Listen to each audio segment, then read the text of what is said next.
आगरा के ताजगंज चौराहे पर राष्ट्रवीर दुर्गादास राठौड़ की प्रतिमा का लोकार्पण होने जा रहा है। ये प्रतिमा राठौड़ साहू समाज विकास समिति के सहयोग से लगाई गई है, जिसका लोकार्पण उत्तर प्रदेश के मुख्यमंत्री योगी आदित्यनाथ 26 अगस्त को करेंगे।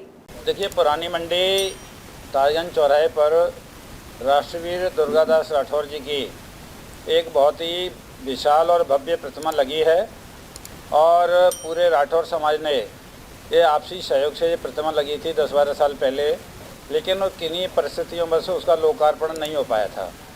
तो करीब 1-1.5 महीने पहले राठौड़ समाज के लोगों ने, जो जिम्मेदार लोग हैं, प्रमुख लोग हैं, उन्होंने मुझसे कहा था कि विधायक जी, आप माननीय मुख्यमंत्री से समय ले लीजिए, हम इनका जो है प्रतिमा का अनावरण कराना चाहते हैं। तो मैं राठौड़ समाज का एक प्रतिनिधि मंडल लेकर के माननीय मुख्यमंत्री योगी आदित्यनाथ जी से उनके 5 कालिदास मार्ग पर उन्होंने समय दिया था, उसे मिला था और मिलने पर जो हमने सबसे विस्तार से बताया कि राष्ट्रवीर दुर्गादास राठौड़ जी की क्या जीवनी है। इसको सुन करके माननीय मुख्यमंत्री जी बहुत ही प्रसन्न हुए और उन्होंने ये कहा कि मेरी आने की इच्छा है, मैं अवश्य आऊँगा, आपको समय दूँगा।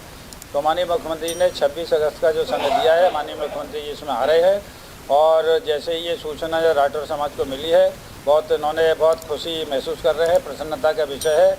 और राठौड़ समाज में एक संदेश गया है कि हमारे जो क्षेत्रीय विधायक हैं डॉक्टर जी धर्मेश के माध्यम से ये समय मिला है, तो हमको ये समय गंवाना नहीं चाहिए। पूरे उदन संख्या की दृष्टि से बहुत अच्छे लोग वहाँ पर आएंगे और माननीय मुख्यमंत्री द्वारा पहले उसका प्रतिमा का अनावरण लोकार्पण किया जाएगा, उसके पश्चात वो सभा को संबोधित करेंगे। हम लोगों में बहुत उत्साह है। सब समाज में कम से कम 20-25 हज़ार की भीड़ इकट्ठी होगी और योगी जी के आने से लोगों के कारोबार बंद रहेंगे और बहुत बड़ा जोर शोर से उल्लास के साथ एक कारोबार होगा। ये बहुत दिनों से इंतजार था साहब, बड़ी खुशी की लहरें दौड़ रही है समाज में और हम बढ़िया से बढ़िया कार्यक्रम करने की इच्छा रखते हैं। हाँ, राठौड़ जी की वीरता ये है कि इनका जन्म से ही ये 13 साल के थे।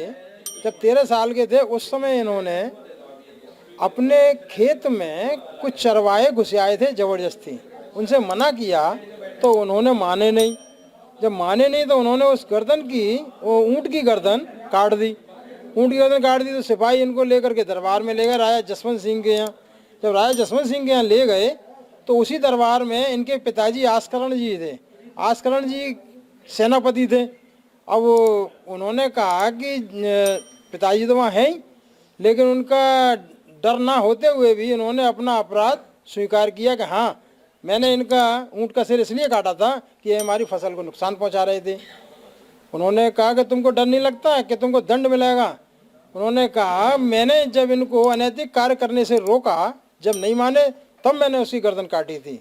ये बात सुनकर राजा जसवंत सिंह बड़े प्रफुल्लित हुए और उन्होंने 13 साल की उम्र में ही उनको अपनी सेना में सेनापति, वो सेना में सेनानायक बना दिया।